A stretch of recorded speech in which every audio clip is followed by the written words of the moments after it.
Hello guys, चलो। तो कल क्या क्या बातें की थी। कल हम लोगों ने एग्रीगेट डिमांड पढ़ा था। एग्रीगेट डिमांड का शेड्यूल देखा था। शेड्यूल के साथ साथ उसका ग्राफिकल रिप्रेजेंटेशन किया। ठीक है, तो ये कुछ चीजें हम लोगों ने कल पढ़ी थी। और क्या पढ़ा था? कंपोनेंट्स देखे थे हम लोगों ने एग्रीगेट डिमांड के। कंपोनेंट्स क्या क्या?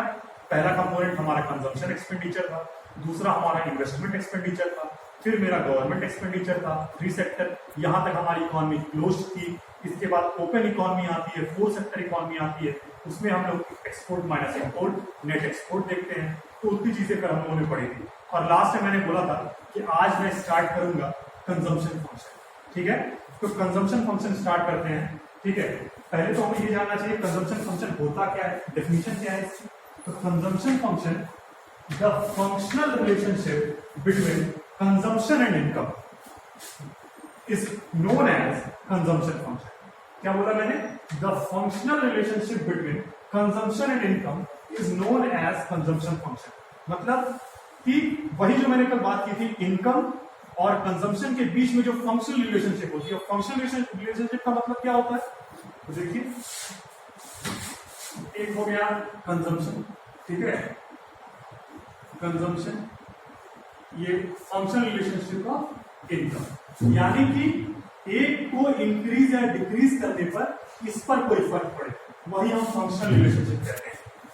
फंक्शनल रिलेशनशिप का मतलब क्या हो गया कि इस फंक्शन को, इनकम को अगर हम इंक्रीज करते हैं तो उसी हिसाब से हमारे कंजम्पशन में भी इंक्रीज होगा। ठीक है ना?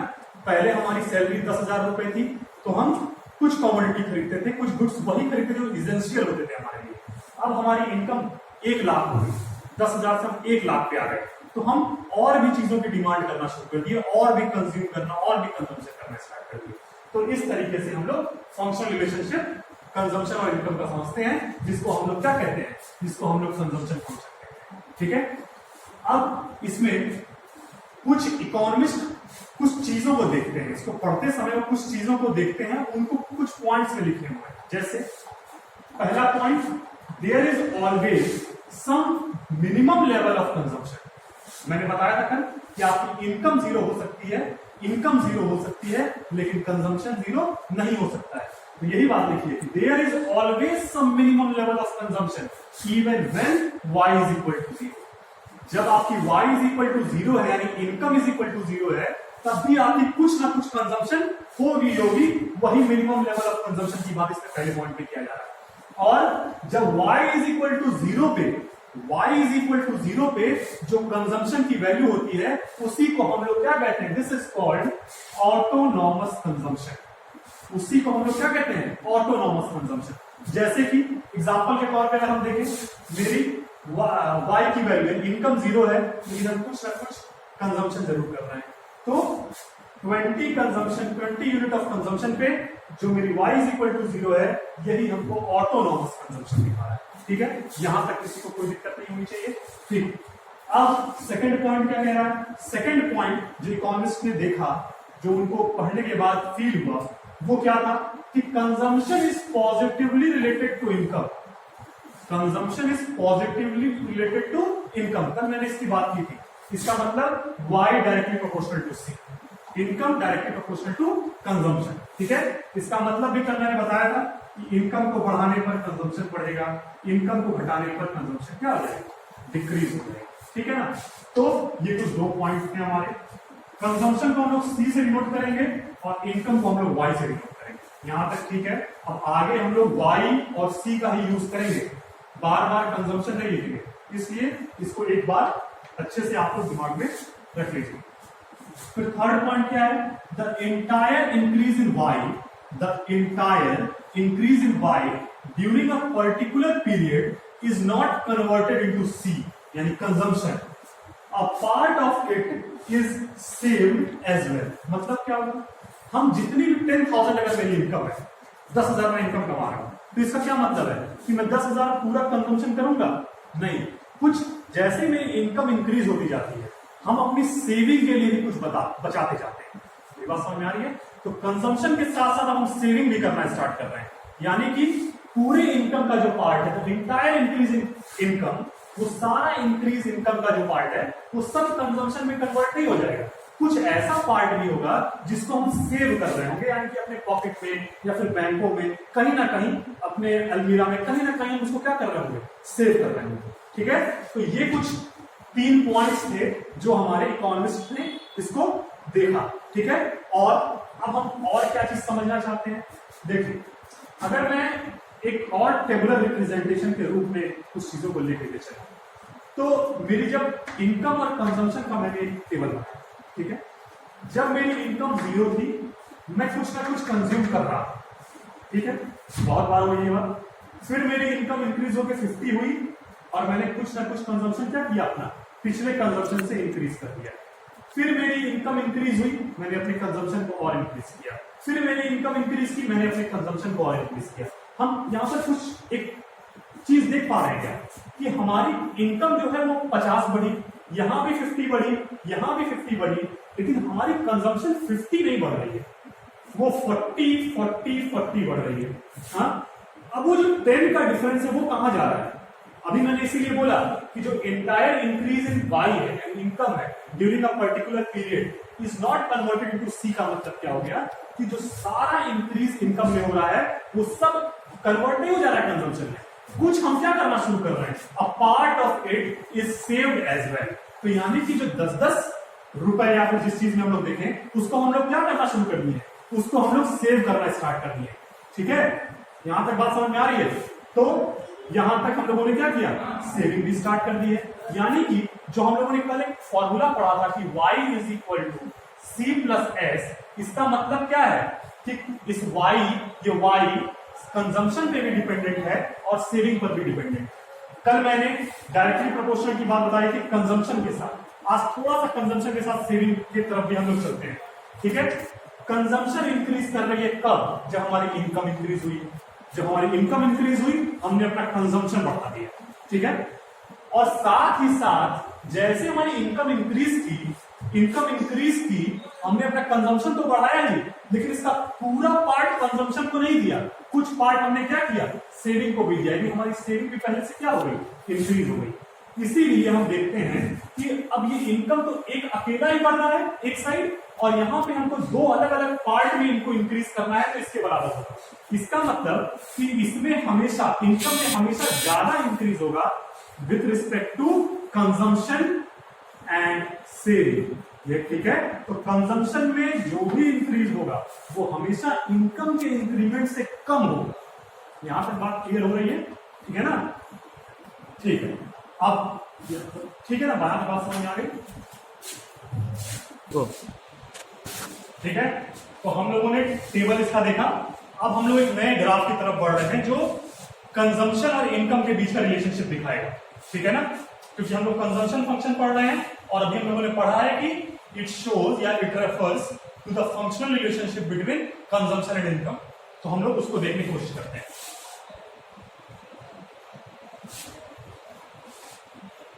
ये हमारी वाई एक्सिस, ये हमारी एक्स एक्सिस। ठीक है, कल हम लोगों ने एक्स एक्सिस पे इनकम को डिनोट किया था। ठीक, आज हम लोग वाई एक्सिस पे कल एग्रीगेट डिमांड और एग्रीगेट एक्सपेंडिचर को किया था, आज हम लोग कंजम्पशन को डिनोट करते हैं। ठीक है, अब इस टेबल के हिसाब से हम लोग ग्राफ बनाएंगे। ठीक है, पहला तो हमारा ये 0 है, इनकम में हमारा 50, फिर 100 और 150। ठीक है, यहां तक इनकम। कंजम्पशन 20, 60, 100, यानी 20, 60, 100, 140। ठीक, यहां तक हम लोगों ने कर लिया। कल मैंने बताया था इनकम की लाइन किस तरीके से जाती है, तो इनकम की लाइन कुछ ये जाती है वाई, जो हमेशा 45 डिग्री पर होती है। 45 डिग्री क्यों? ये एक तरीके से माना जाता है कि 45 डिग्री लाइन क्या शो कर रही होती है, कि 45 डिग्री का मतलब हो गया कि ये 45 डिग्री लाइन इस एक्स एक्सिस और इस वाई एक्सिस से इक्विडिस्टेंट पर है, इक्विडिस्टेंट पर है। एक्स एक्सिस और वाई एक्सिस से इक्विडिस्टेंट पे, ठीक है ना। इसीलिए हम लोग 45 डिग्री की लाइन खींचते हैं और इस 45 डिग्री की लाइन पे हर पॉइंट पे हमको क्या मिलेगा, कंजम्पशन और इनकम इक्वल मिलेगा, ठीक है ना। अब हम लोगों ने क्या देखा कि हमारी कंजम्पशन 20 से स्टार्ट हो रही है, तो हमने कंजम्पशन की लाइन 20 से स्टार्ट करनी है, 20 से हमें स्टार्ट करना है और 100 पे ये जाके इक्वल हो रही है, यानी कि कुछ यहां पर, ठीक है। यहां पर हमें क्या करना है, इक्वल इसे करना है। तो ये लाइन कुछ ऐसे कंजम्पशन की हमारी चलेगी, ठीक है। तो यानी कि हम लोगों ने इनकम की लाइन ड्रॉ कर ली और कंजम्पशन की लाइन ड्रॉ कर ली, ठीक है। अब जो एक नई चीज यहां पर सीखनी है वो ये है कि हमने भी कल देखा था, कल 40 पे पॉइंट्स मिल रहे थे, आज 100 पे मिल रहे हैं, ठीक है। तो ये जो पॉइंट जहां पे ये दोनों एक दूसरे को मिल रहे हैं, कंजम्पशन और इनकम के, इसी को हम एक नया नाम देते हैं जिसको कहते हैं ब्रेक इवन पॉइंट, ठीक है ना। ब्रेक इवन पॉइंट कहां पर, जहां पे इनकम और कंजम्पशन एक दूसरे के क्या हो जाता है, बराबर हो जाता है। यहां तक किसी को कोई दिक्कत नहीं, ठीक है। यहां तक बात समझ में आ गई। अब हम लोग क्या करेंगे, अब कुछ नए टर्म है, कुछ नए टर्म्स हैं जो हमको कंजम्पशन फंक्शन में समझने हैं, ठीक है। वो हम लोग कैसे समझेंगे, ये कंजम्पशन की लाइन है, ये कंजम्पशन की क्या है, एक लाइन है। इसी कंजम्पशन की लाइन पे हम स्लोप लेते हैं, ठीक है। और स्लोप किस तरीके से लेते हैं अभी मैं बता रहा हूं, लेकिन इस कंजम्पशन की लाइन से हम लोग कुछ चीजें समझने जा रहे हैं, ये हमको समझ में आ रहा है। अब हम क्या समझेंगे, दो नए टर्म है, एक है एपीसी जिसको हम कहते हैं एवरेज प्रोपेंसिटी टू कंज्यूम, और दूसरा है एमपीसी जिसको हम कहते हैं मार्जिनल प्रोपेंसिटी टू कंज्यूम, ठीक है।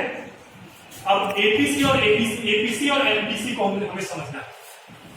एपीसी क्या होता है, एपीसी का मतलब हो गया जो भी टोटल कंजम्पशन हो रहा हो और टोटल इनकम, टोटल कंजम्पशन और टोटल इनकम का रेशियो, यानी अगर हम एपीसी की फॉर्मूले के रूप में उसको लिखें तो APC is equal to C upon Y, ठीक। टोटल कंजम्पशन मतलब ये टोटल कंजम्पशन 0 से 150 टोटल कंजम्पशन, माफ कीजिएगा ये इनकम की लाइन है, ठीक है ना। तो टोटल कंजम्पशन कौन सा है, टोटल कंजम्पशन 0 से 140, ठीक है, डिवाइडेड बाई 0 से 150, यानी कि अगर हमको एपीसी का निकालना हो इस टेबल का तो हम क्या लिखेंगे, 140 total consumption upon total income 150, और इसी को हम लोग क्या कर लेते हैं, सॉल्व कर लेते हैं, तो 0.9 समथिंग आ जाएगा, ठीक है, ऐसे कुछ, ठीक है। इसको हम लोग सॉल्व कर लेते हैं। तो यानी कि हम लोग क्या समझ गए, हम लोग समझ गए कि एपीसी क्या होता है, एपीसी किसी भी ग्राफ का क्या होगा, जो total consumption upon total income show करेगा, total consumption upon total income show करेगा, इसी को हम एपीसी कहते हैं, एवरेज प्रोपेंसिटी टू कंज्यूम कहते हैं। अब बात आती है कि एमपीसी क्या है, एक नया टर्म। तो एमपीसी एक तरह से हम कंजम्पशन की लाइन पे एक स्लोप निकालते हैं, और स्लोप हम किस तरीके से निकालते हैं, थोड़ा सा मैथ्स में अगर हम लोग जाएं तो tan थीटा एक वर्ड पढ़ा, tan थीटा, लेकिन कैसे निकालते हैं अभी मैं आपको, अगर हम लोग कहे कि हम स्लोप निकालें 100 से 140, ठीक है ना, हम लोग स्लोप निकालते हैं इस कंजम्पशन लाइन का। तो अगर हम यहां से इसका स्लोप निकालें जो 100 से लेकर के इनकम इतनी हो और हमारी कंजम्पशन क्या हो, कुछ इतनी हो, कंजम्पशन कुछ इतनी हो जाए, यानी कि क्या है ये 100 से 140 के बीच का, यानी कि हमेशा जब भी हम लोगों ने मार्जिनल पढ़ा है, चाहे वो मार्जिनल पीछे हम लोगों ने पढ़ा हो, ठीक है ना, मार्जिनल टर्म जहां भी आता है वहां पे हम लोग हमेशा एडिशनल यूनिट की बात करते हैं। किस चीज की बात करते हैं, एडिशनल यूनिट की बात करते हैं। तो यहां पर भी हम लोग क्या कह रहे हैं, 0 से 100 तो था ही, अब 100 से कुछ एडिशनल हम कंज्यूम कर रहे हैं, तो कुछ एडिशनल हमारी इनकम इंक्रीज हुई होगी तभी हम कंज्यूम कर रहे होंगे। तो यानी कि अब 100 से जब हम लोग कुछ एडिशनल किए कंजम्पशन, तो 40 किए तो यही 40 वैल्यू, यही वाली 40 की वैल्यू क्या है, ये एडिशनल कंजम्पशन है, ठीक है।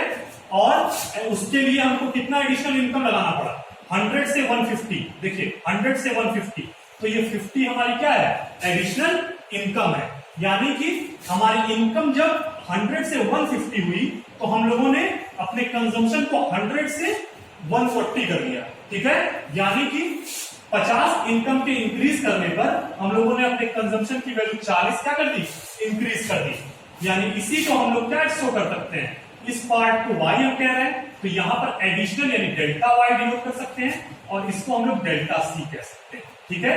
ये वाला पूरा पार्ट डेल्टा c हो गया और ये पूरा पार्ट डेल्टा y हो गया। यहां तक कोई दिक्कत? तो यहां पे हमको एमपीसी का फॉर्मूला क्या मिल गया कि delta c upon delta y, delta c upon delta y। अब डेल्टा c कितना है हमारा 40 और डेल्टा y कितना है हमारा 50, ठीक है। अब हम लोग क्या करेंगे, फिर से इसको हम लोग सॉल्व कर लेंगे, तो हमारी कुछ ना कुछ वैल्यू आ जाएगी, ठीक है ना, कुछ ना कुछ हमारी क्या आएगी, वैल्यू आएगी इसमें। जैसे कि इसको अगर हम लोग सॉल्व करते हैं तो 0.8 हमारा आ जाएगा, ठीक है, 0.8 हमारा आ जाएगा। तो यहां पे कोई दिक्कत नहीं है। यानी एपीसी और एमपीसी क्या है, एपीसी तब होगा जब हम लोग total consumption upon total income की बात करेंगे, ठीक है। और जब एमपीसी की बात होगी तो हम लोग एडिशनल यूनिट की बात करेंगे। अब एडिशनल कहां से, तो कहीं से भी हो सकता है। अगर 60 से कोई एडिशनल करे तो 60 से 100 का हम लोग देख लिए, ठीक है। तो 60 से 100 के बीच में 40 इंक्रीमेंट हुआ, किसमें, कंजम्पशन में, तो डेल्टा सी हमारा 40 हो गया। और उसके साथ साथ हमारी इनकम कितनी इंक्रीज हुई, 50 से 100 हुई, तो हमारा डेल्टा वाई कितना हो गया, 50 हो गया। बात समझ आ रही है? तो इसका मतलब जब हम लोग एडिशनल यूनिट की बात करेंगे, change in consumption upon change in income, तो वो एमपीसी होगा। और जब हम लोग total consumption upon total income की बात करेंगे, यहां पर लिख देता हूं, इसको मैं क्या कहूंगा कि total consumption upon total income. तो ये हमको कौन सी वैल्यू देगा, ये हमको एपीसी देगा। और एमपीसी चेंज इन कंजम्पशन, यहां पर हम लोग क्या लिखेंगे, change in consumption upon change in income. तो इसी को हम लोग क्या कहेंगे, एमपीसी कहेंगे, ठीक है। तो एपीसी समझ लिया, एमपीसी समझ लिया, कंजम्पशन फंक्शन समझ लिया। अब अगर कुछ क्वेश्चंस हो इस पे न्यूमेरिकल्स, तो कल मैं इसका न्यूमेरिकल कराऊंगा, और उसके साथ साथ हम लोग क्या पढ़ेंगे, सेविंग फंक्शन क्या है। सेविंग फंक्शन में भी क्या चीजें आती हैं, बस यहां जो कंजम्पशन है वो वहां सेविंग हो जाता है। जिस तरीके से यहां पे क्या हो रहा है, मार्जिनल प्रोपेंसिटी टू कंज्यूम है, एवरेज प्रोपेंसिटी टू कंज्यूम है, वही वहां पे एवरेज प्रोपेंसिटी टू सेव हो जाएगा, मार्जिनल प्रोपेंसिटी टू सेव हो जाएगा। जो यहां पर कंजम्पशन टोटल कंजम्पशन है वो वहां टोटल सेविंग हो जाएगी। तो ये सारी चीजें जो भी हैं ये हम लोग कल पढ़ेंगे, ठीक है, विथ न्यूमेरिकल। ठीक, तो हम लोगों ने इतनी चीजें समझी। अब एक इक्वेशन है, वैसे तो हमारा कंजम्पशन फंक्शन दो, एक लीनियर कंजम्पशन फंक्शन है, नॉन लीनियर कंजम्पशन फंक्शन है। लेकिन लीनियर कंजम्पशन फंक्शन में हम लोग एक इक्वेशन समझते हैं जिससे हम लोग काफी न्यूमेरिकल सॉल्व करेंगे, और इसके आगे जो भी चीज है वो कल हम इस पे बात करेंगे। लेकिन छोटी सी एक चीज जो लीनियर कंजम्पशन फंक्शन में होती है, उसमें हम C0 प्लस dy के रूप में इसको शो करते हैं। इसमें ये C क्या है, इसमें ये C टोटल कंजम्पशन है, टोटल कंजम्पशन। ये C0 क्या है, ये हमारा जो y इज इक्वल टू 0 पे जो कंजम्पशन थी, यानी कि ऑटोनॉमस कंजम्पशन,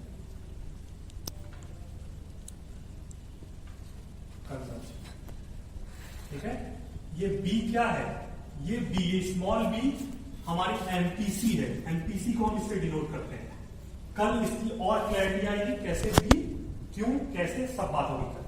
ये y क्या है, ये हमारी इनकम, ठीक है ना। यहां तक बात समझ आ गई। तो ये एक लीनियर